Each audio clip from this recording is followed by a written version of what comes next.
Good morning po mga Lodi natin dyan na lagi po nakantambay sa ating YouTube channel. So for today's video mga idol ay magre-react po tayo dito sa isang video na with honor na anak ni tatay pero di man lang tinawag para umakyat sa stage. Well mga idol, graduation nga at high honor nga itong batang ito, kawawa naman. Hindi tinawag at nag-walk out ang tatay mga idol. So panoorin natin mga idol, courtesy by Cam Marites TV. Follow niyo po ang kanyang YouTube or ang kanyang Facebook page. Let's go mga idol.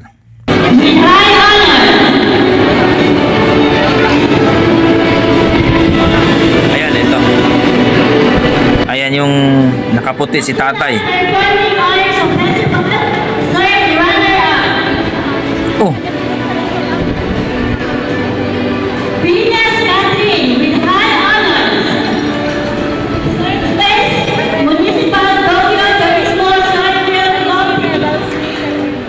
Bakit nag-third owner? Agad. May second owner pa naman ah. Ayan oh.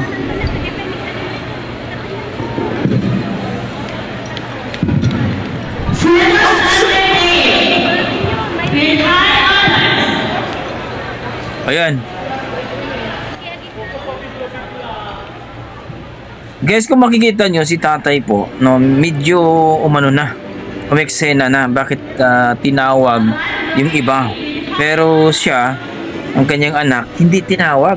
No? Ang kanyang anak, hindi tinawag. Grabe. Nakakahiya po ito at kawawa po yung bata. Imagine mo umabot ng ilang taon para po makakuha ng with honor at talagang nagsakripisyo. Grabe naman to. Hindi tinawag ng MC. Ayan o. Nakapangalan yung ano.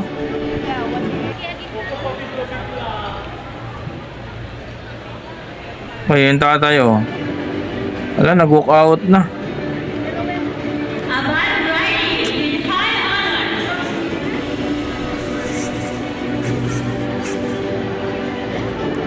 So yun po mga idol no, at nakitang kita po natin dito si tatay na talagang nadismaya no, na hindi man lang tinawag ang kanyang anak.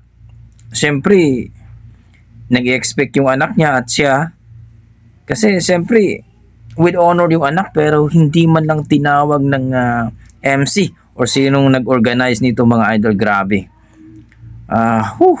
Nakakadismaya po mga idol na ganito ang nangyari. Dahil po grabe.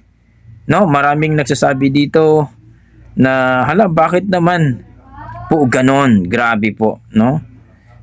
Miss Lock po ata yung name pero natawag naman later. So ito po no, Miss Lock? Anong Miss Lock?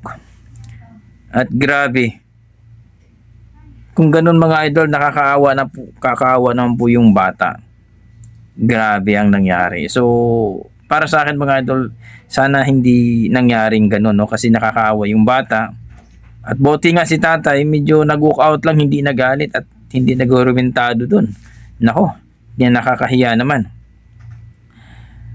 Para sa akin mga idol na sana hindi na mangyaring ganun kasi kawawa naman yung bata.